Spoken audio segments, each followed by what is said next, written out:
Hi, everybody. Welcome back to the Gallowgateshots YouTube channel and podcast. And welcome back to another match preview. It's Scott here with Kris, Daryl, and Harry. And we're going to be taking a look towards the Crystal Palace game at the weekend. Before we do that, I just want to let you know that the Gallowgateshots match preview is brought to you by MagPin. MagPin are the go-to site for high-quality, unofficial, enamel pin badges of Newcastle players, legends, and retro kits. The MagPin website is magpinbadges.bigcartel.com. Right then, let's jump straight into this. Saturday, 21st of January, 5:30 kickoff. It's live on Sky, I believe, for everyone in the UK. Harry, we'll come to you first, mate. What are your confidence levels going into this Crystal Palace game? Pretty high. It's probably the same as been kind of for the last maybe 5 games. I think might have slightly took a beating last night when I saw them play against Man United.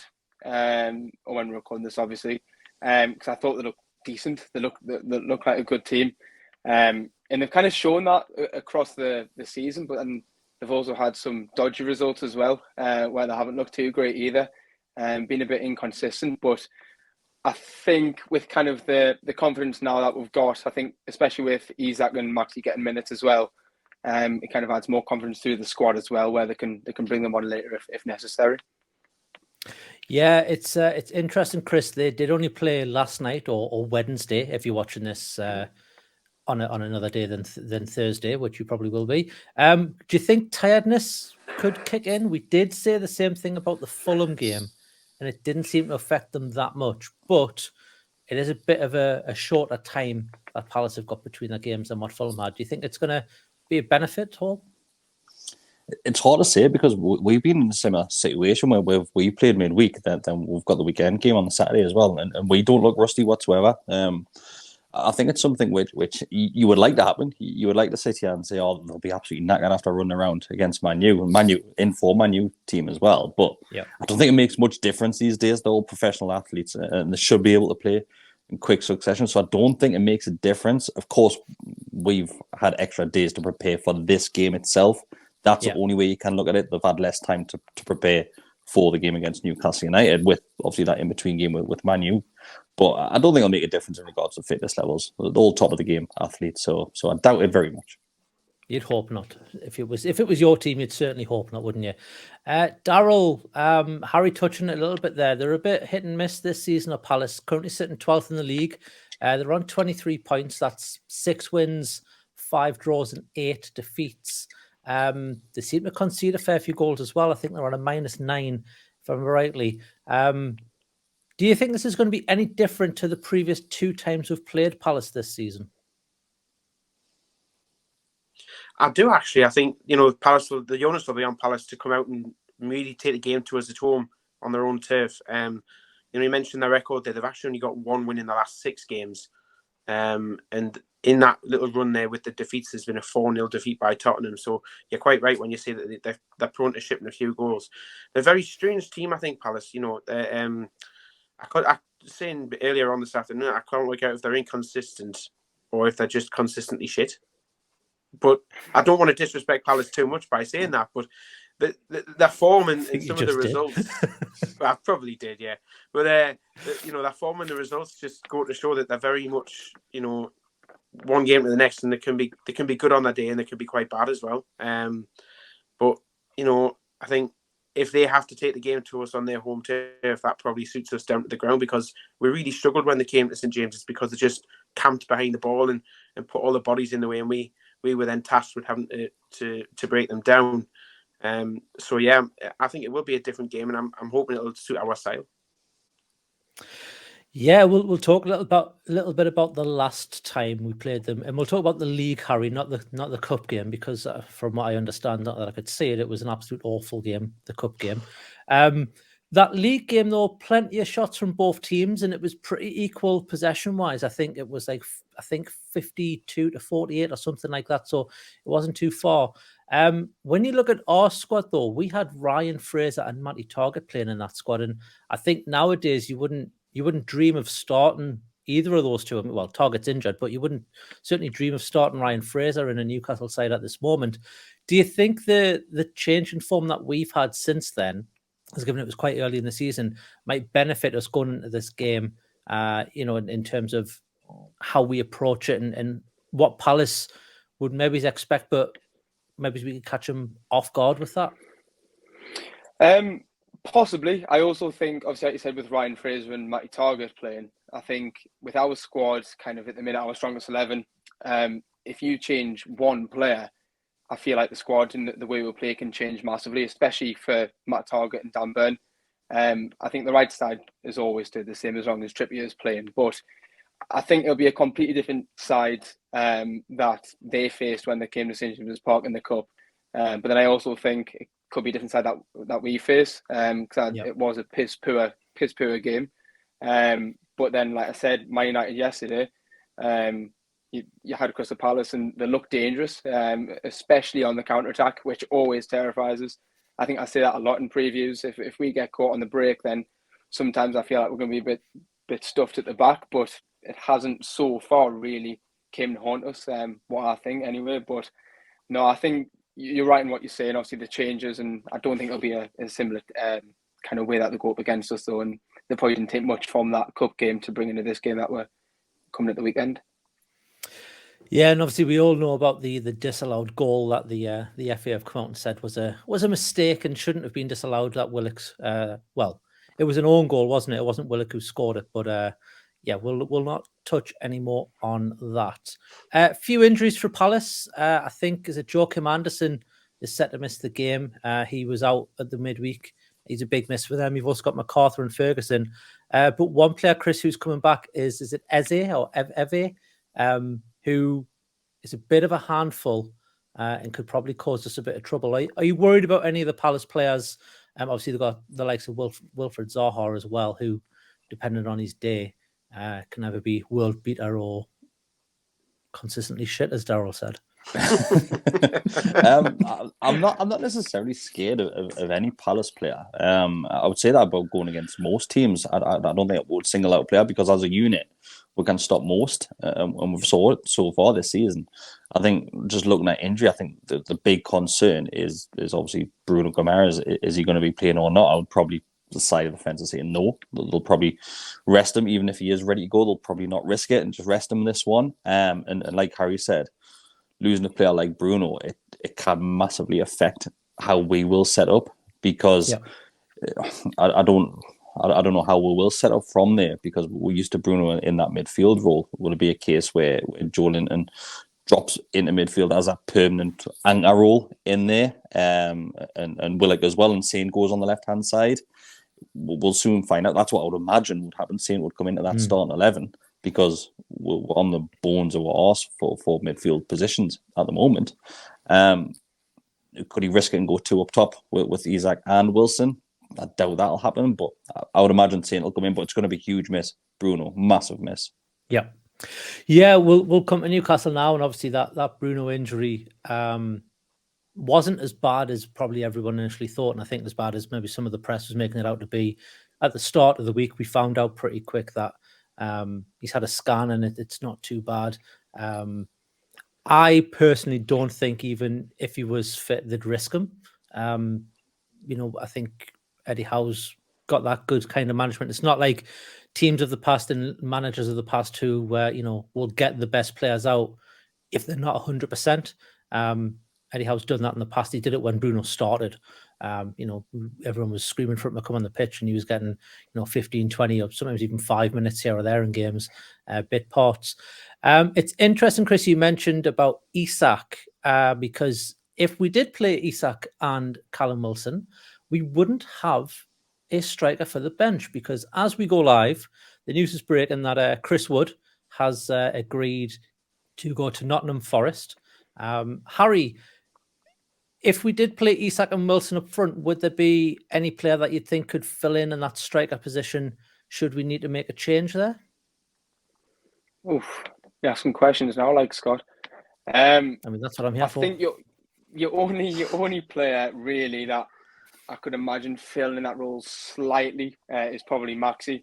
We've seen him been tried there a few times through the middle, and sometimes it's paid off, sometimes it hasn't. But as we've all said as well recently, that he's loving that left-hand side and shagging the line. So no, I don't think it would work. I think that's something that they're going to have a look at 100%, because there's no one that's obviously a natural number 9. And I don't even think Isak's a natural number 9 either. I think the only one now left in the clubs probably is just Wilson. Obviously, you got youth coming through, but you're not going to play any of them really, because none of them have been tried up there yet. Yeah, I suppose the only other name that you could potentially mention, and I don't think we even like to think about this anymore, Daryl, is Joe Linton. He could maybe fill in up front. But the question I want to ask you, Daryl, is Callum Wilson's been a bit cold in terms of his delivery in front of goal. Obviously, he set up Isak the other night. Would it be an audacious move to drop Wilson and start Isak over him? Or do you think Wilson's still finding his fitness off his illness and he maybe could do with the minutes? I think Eddie will probably want to keep going with Wilson. Isak himself is also coming back from a pretty big injury. And, he's been eased back into the squad as well. He got that half, and he got the first half at Sheffield Wednesday, and he got the back end of the Leicester Cup game. And he also got the back end of the Fulham game last week. But I think it's probably going to be Callum Wilson would be the main starting choice up front. And I've been listening to his podcast on BBC Sounds this afternoon, and he himself actually acknowledges that he was a bit shy in front of goal. He had the chances, but he wasn't clinical enough to put them away. So I think he's certainly got the self-determination to fix that and come up with the goods on Saturday against Crystal Palace. Yeah, and who knows? I mean, the plane spotters have been out in force today, Kris. Maybe we've got a new signing coming in before the game at the weekend. Didn't take them long, mate, did it? Didn't take them long to get the plane trackers back out. I love it. Like you always see comments of Newcastle fans saying, "Oh, wow, we're such a weird bunch. Does anybody else do that?" If you think we're bad, go and look at Arsenal. They're 10 times through the roof. Them, wow, absolutely through the roof. But I just want to mention there. Do you think with Bruno, if it is a flip of a coin, if Bruno starts, no matter what Eddie Howe says, he's got to have one eye on that game, the cup game coming up, because that's a huge game. Yes, this weekend it could be another 3 points to help with for that push for the top 4. But which is the bigger game to involve Bruno in? Is it this weekend or obviously the cup game? It's a cup game all day long, 100%. So even absolutely. If Bruno turns around and says, "Yeah, I'm ready to play," I don't think he plays. I agree with Kris. I think if Bruno tells Eddie that he wants to start, then I fully expect that might happen. But I think Eddie will be wise enough to say, "Look, with Bruno, you need to sit this one out, and we'll have you ready for the cup." Yeah, and even if it's maybe to bring him on as a cameo at the end, just to get a few little minutes in his legs, just to get the blood pump or whatever it is that's needed. But also, I think that maybe it's the fact that we don't play next weekend could also hinder that decision in terms of like, well, you can play on Tuesday, then you've got a whole week until the next game where we can get you, 100% if that's what's needed. Harry, would you be disappointed if we played a much lesser team this weekend with one eye on that cup game, or would you understand as a fan that cup game is probably the bigger game in the grand scheme of things? I think I'd understand as a fan. I think I would probably look at the team news and kind of go, because you always look forward to games and you always want to see your best players out there performing. But like you said, it's a case of understanding the bigger picture, really. If we go far in the Carabao, we're far in the Carabao Cup, but if we go on to get to the final of the Carabao Cup, that is ridiculously massive for Newcastle United and in the full first year of ownership. And obviously it guarantees, if we win, we get Europa League football. So it's kind of like I don't know, like I find it hard to kind of go to one Champions League football and kind of lessen your chances in the Carabao Cup. But I think we've got that far now where obviously you've got 2 legs in the semi-final. I think if Bruno did want to play this weekend, I don't think it's that much of a problem, depending on where his injury's at. Because you've got a 2-leg semi-final. You can say, right, you can play this weekend, and then you do your first leg at Southampton, and then pull him off after 60 minutes if he's not all right, or if you just want to be cautious for that reason. Because like you said, you've got that big break coming up as well. Well, big break, but you've got a bigger break than usual coming up between your games. So I don't think it's that much of a risk. Obviously, I don't know what Bruno's injury is looking like at the minute. Obviously, I know you said the photos and what the journalists were saying look 10 times worse than it probably is. But he is a massive player for us. And I think if there's any doubt, then play a lesser squad. I was also thinking you could even just rotate your squad with Maxi and Isaac getting minutes at the minute. Give them a start because they're coming off the bench and see what they can do off the bench. Give them the start of the game and see how they can affect us and hopefully help us as well. Because I think it would help them as well rather than just thinking I'm coming off the bench, especially Maxi. I feel like he's been on the bench for ages. Obviously, I know he had a slight injury as well. That kept him out for a while, probably longer than it should have. But yeah, if you start Maxi, start Isaac, it's not a lesser team. It's just a different team. And then there's not enough depth in the squad really to play a lesser team. I don't think really. I mean, if you're going to change your midfield, then who you're bringing in? Do you know what I mean? Elliot Anderson. That's probably about it. I think Eddie will look at this anyway, and no matter what happens next week, it'll be 100% the strongest 11 he can field on Saturday, with the exception of possibly Bruno. He goes in every game like that, apart from obviously the cup games where you need to get minutes in the fringe players' legs. But you've got to look at it the other way. If this won't happen, so we'll say it anyway. But if he was to rest players on Saturday, which, like I said, he probably won't, then are they going to be match fit for the following week? It's obviously such a gap that they would have played with the previous game. So Eddie will go strong, 100%. I'm no doubt whatsoever. Strongest 11 this one, strongest 11 on Tuesday. Yeah, totally. We all saw what happened to a Crystal Palace game when we did rotate in the cup. It wasn't, like Harry said, the best of games. Oh, we're hunting. Yeah, well, like I say, I think we've talked about this a couple of times, but there was no highlights on Sky Sports News at all when that game was on. So hopefully we get a better game at the weekend. We'll come to our predictions. Kris, I'll stick with you for your prediction first, mate. What are you going for? I think it'll be one of the tough ones. Like we mentioned at the start, you don't know what Crystal Palace side you're going to get. They could have a decent game like they did against Man U.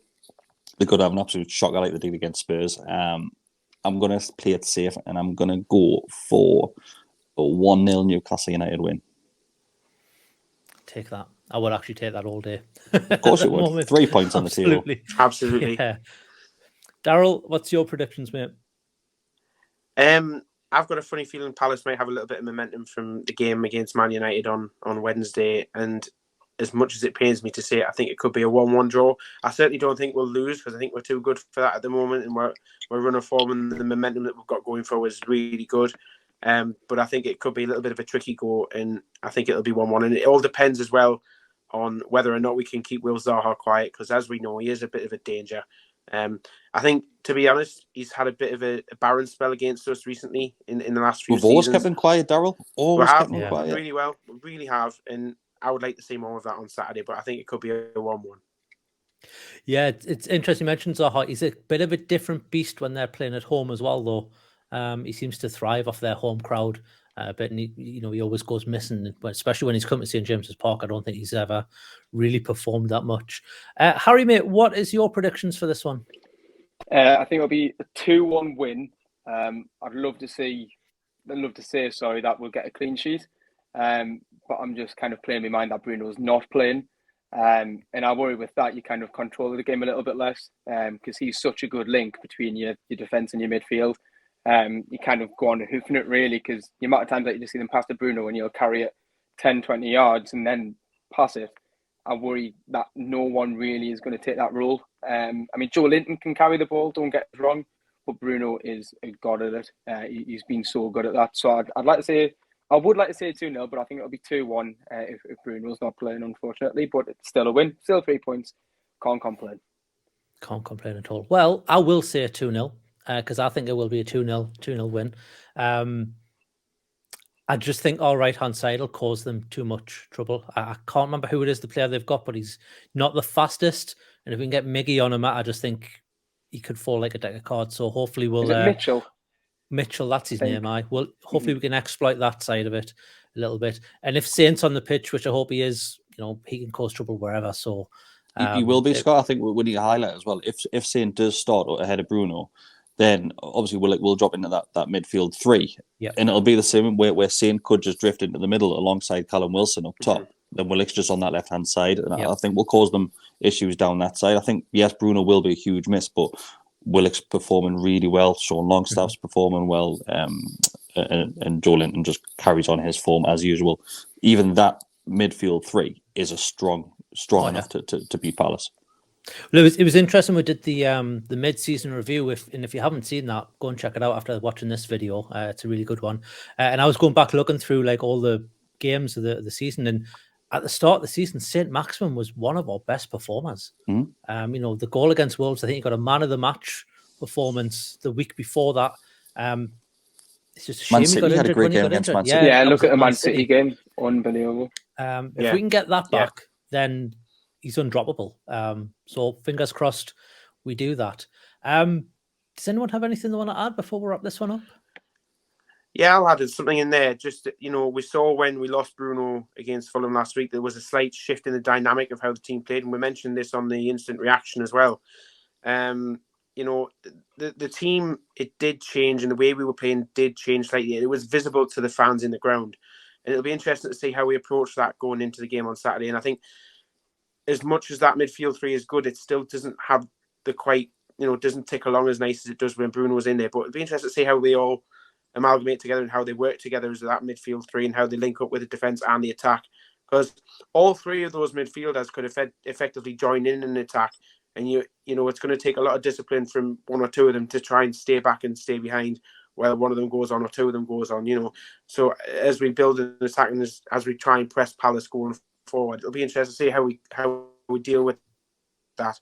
But I'm very much looking forward to it because I think, we know how good Eddie is with the players and he works really well. So I think what we'll have to look at as well though, is that yes, Eddie Howe's hand may have been forced to not play Bruno, but that might work in our favour to a chance to do something different without Bruno in the team. Yeah. Because yes, it's a short injury this time. The next one might be a few weeks, might be a couple of months. So it gives you a chance to explore different things. And going up against Palace, like we've said, it's probably a decent team to try that against. I think we highlighted Longstaff as well in the. Sorry, absolutely. We highlighted Longstaff when he was kind of in that number 6 role slightly. He was deeper than he usually was. That's the position he took up when Bruno went off, and he's looking great. To be fair, I did slate him for like one or two things, mainly his finishing, but I think that's fair enough. I think even him himself knows that it's not the greatest that can be worked on. But no, I think if you got Sean Longstaff with the confidence he's got, especially because you see his celebration after he put that ball in, running over to like the bench and celebrating. I think that would have been massive for him. If he grabs a goal, mate, he will explode.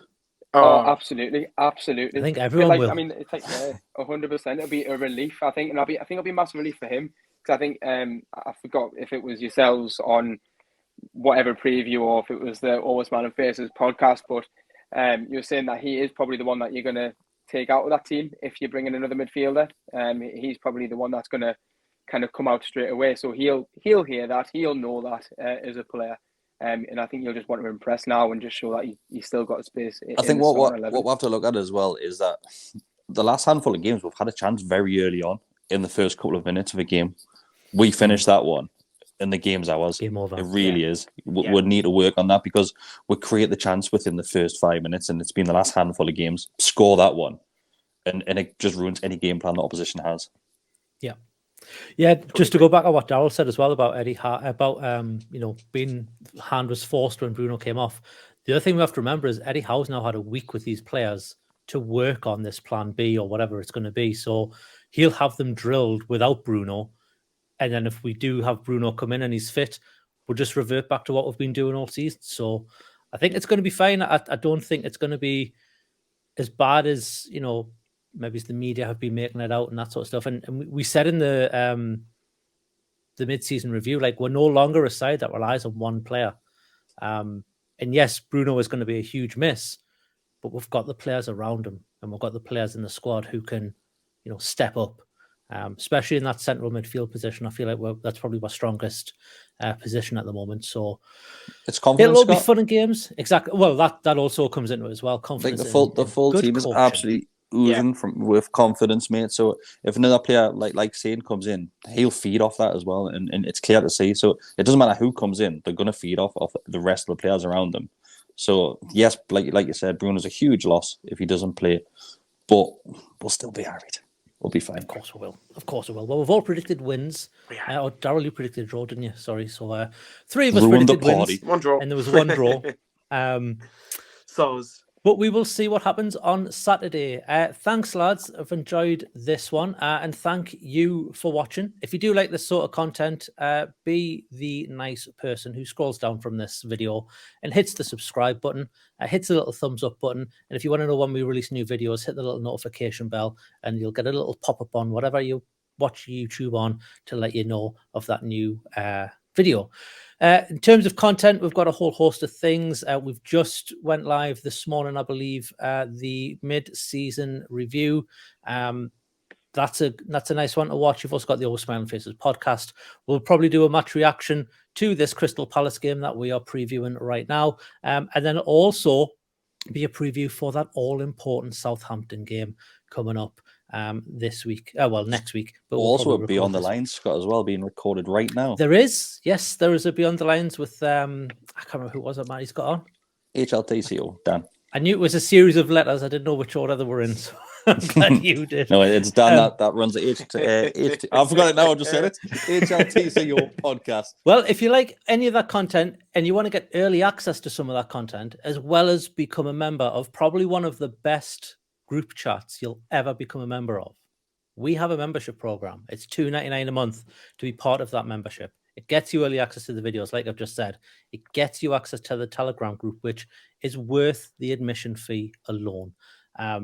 We've got plane spotters, we've got ITKs, we've got all sorts going on in that group, as well as a very, very good group of lads and lasses who are all wanting one thing, and that's the best for Newcastle United. So if you want to do that, scroll down from here and view the membership program as well. But that's it for this one. We'll go into this Palace game oozing with confidence, with or without Bruno. We don't care. We will go in and hopefully we'll get a good game for them. I've been Scott. I've been your host for this one, and I'll see you all in the next one. Ta-da.